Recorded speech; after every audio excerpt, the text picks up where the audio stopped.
네 번째 게임은 생필품 물가 인상입니다. 버티지 못하는 서민은 탈락입니다.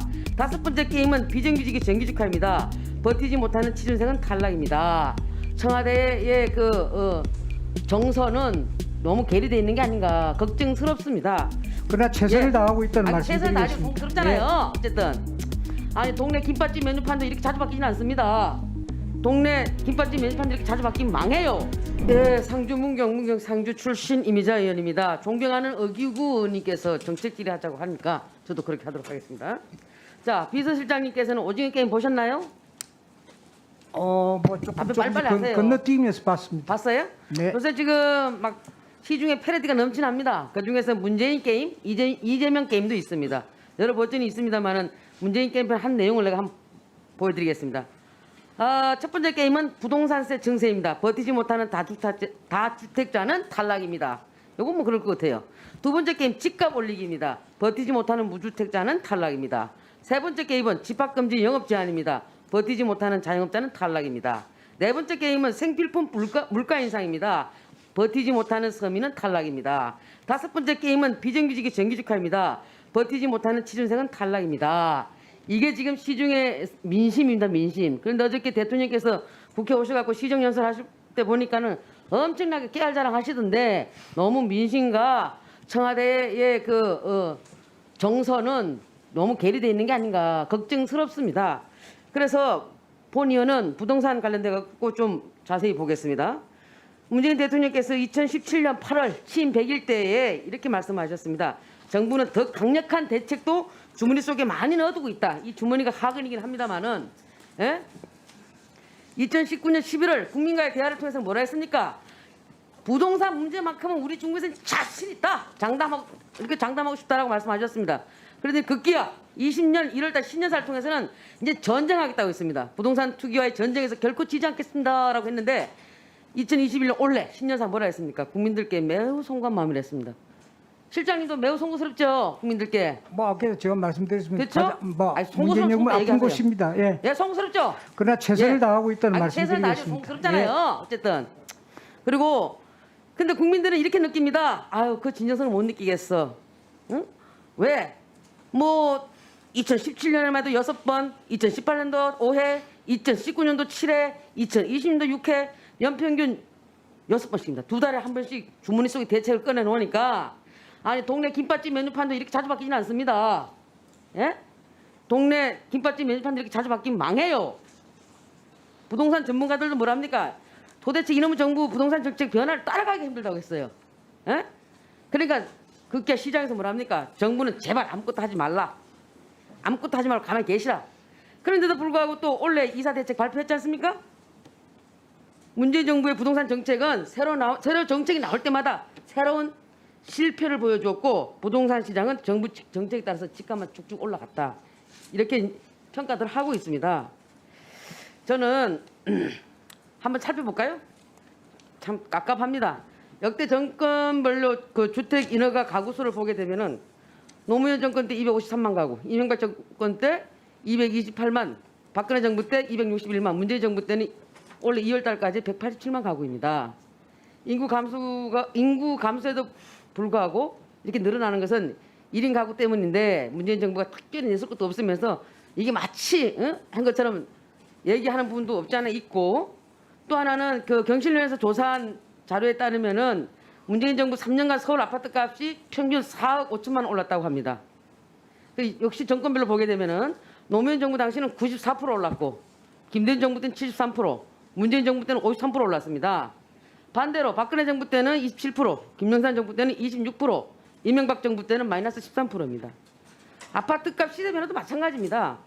이렇게 하다 보니까 오히려 그 문재인 정부나 좌파 정부에서는 무조건 부동산이 쭉쭉 올라가고, 오히려 보수 정권에서 집권을 했을 때는 집값 안정이 되었습니다. 이렇기 때문에 시중에서 나오는 말들이 뭐라 하냐면은 좌파 정권은 부동산 불패다. 이 불패라는 게 잘해서 불패가 아니고 좌파 정권 부동산 투기는 불패라는 뜻입니다. 인정하지 않죠? 당연히 인정 안 합니다. 인정 안 하죠? 예. 근데 지표가 이렇게 나왔는데 어떻게 인정을 안 아니 하십니까? 지표라는 것은 어떻게 아닌 것도 뭐 뭘 맞다고 만든 인용을 것도 해서 어떻게 하는데. 해석하느냐 차이가 있겠죠. 예?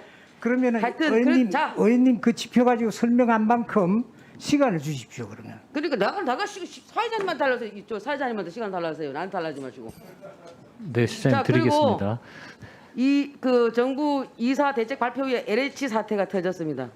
이것은 정권 문제라기보다는 부동산 공공기관 직원들의 문제라 이렇게 대통령이 보시는 것 같아요. 그러다 보니까 연일 강경한 메시지를 막 쏟아내지요. 멈추지 말고 정치 유불리도 따지지 말고 끝까지 파헤쳐라. 범법행위에 대해서는 단호히 처벌하고 부당이 철저하게 한수해야 된다. 차명거래와 탈세, 불법 자금, 투기와 결합된 부당 금융 대책까지 끝까지 추적해야 된다. 이렇게 말씀하셨습니다. 잘하셨어요. 그런데 왜 이거는 100억대 땅 투기 사건인데 그보다 더 큰 100억의 100배 조의 대장동 이 부동산 게이트에 대해서는 그냥 검찰과 경찰이 적극적인 협력해서 신속하게 철저히 수사해라 이렇게 그냥 슬쩍 하고 맙니다. 이걸 보면서 국민들은 뭐라고 느끼겠습니까? 뭐 말씀으로서는 검찰과 경찰이 철저히 수사하고 엄중히 수사했다고 말씀하시지만은 굉장히 강도도 약해요. 그래서 좀 묻습니다. 실장님, 예. 여러 의원님들께서 야당 의원들께서 지적하시고 또 한번 요청도 드렸는데 이제는 특검으로 가야 합니다. 특검으로 가야 합니다. 물론 특검은 여야가 합의를 해서 해야 되겠지만 우리 그 존경하는 비서실장님 이제 임기도 얼마 안 남았는데 예? 국민들도 아까 보셨지 않습니까? 특검으로 가야 된다는 게 70%고 그렇지 않습니까? 그리고 맨날 입만 열면 국민의힘이 게이트라 어쩌다 하는데 그렇게 해서라도 더더욱이 더 특검으로 가야 되지 않겠어요? 그래서 실장님께서 대통령께 특검을 좀 해야 된다고 결단을 내셔야 된다고 한번 요청해 보실 의향은 없으세요? 없죠? 저희들도 여러 가지 내부적으로 고민을 하고 있습니다. 고민만 하시는 거 고민만 하다가 임기 끝나면 국민들이 실장님 보고 뭐라 하겠어요? 대통령께 이번 문제는 반드시 특검으로 가야 된다. 그렇지 않으면 국민의 저항에 부딪힐지도 모른다라고 좀 건의를 하세요, 실장님. 예, 하여튼 여러 가지로 저희들이 건의하세요. 엄중하게 지켜보겠습니다. 예. 뭘 음미하시켜봐요? 지금보다 끝나지. 예, 실장님 의원님한테 네, 말씀하시죠. 예, 간단히 말씀드리겠습니다. 그 대통령님께서 어제 이제 시정 연설에 여러 가지 지금 의원님께서 지적하신 그런 부분들은 이게 예산에 대한 시정 연설입니다. 그러니까 대통령이 국회에 나와서 지금까지 늘 직접 한 이유가 국회에 대한 어떤 권위의 그런 인정이고 국회에 감사함도 표시하고 그러면서 이 예산 관련해서 내년도에 어떤 걸 담았으니까 이걸 도와달라 이런 자리입니다. 그렇기 때문에 지금까지 한 성과에 대해서 당연히 설명을 해드려야 되고요. 그런 성과들이 보는 각도에 따라서는 자기 자랑만 한다라고 볼 수 있습니다만은 그런 측면에서 말씀을 드렸다. 대통령을 너무 좀 그래 안 해주셨으면 좋겠다. 그래도 대통령이 40% 지지율을 가지고 있는 분입니다. 정말 최선을 다하고 있습니다. 그러니까 지나치게 좀 폄훼하지 않았으면 좋겠다는 말씀을 좀 드리겠습니다. 국민 70%가 요구하는 특검은 아까도 말씀드렸듯이 국회에서 논의를 해 주십시오. 그거는 결단 좀 내라고 얘기 좀 하세요. 논의 중 결과에 따라서 결단을 내리겠습니다. 그러면 예. 예. 답변 다 되셨습니까, 실장님? 예, 수표 같은 거 저도 자료 그려놓고 낼 만한 게 준비가 안 됐습니다. 기회 있을 때 하겠습니다. 예, 우리 이미자 의원님 수고하셨습니다.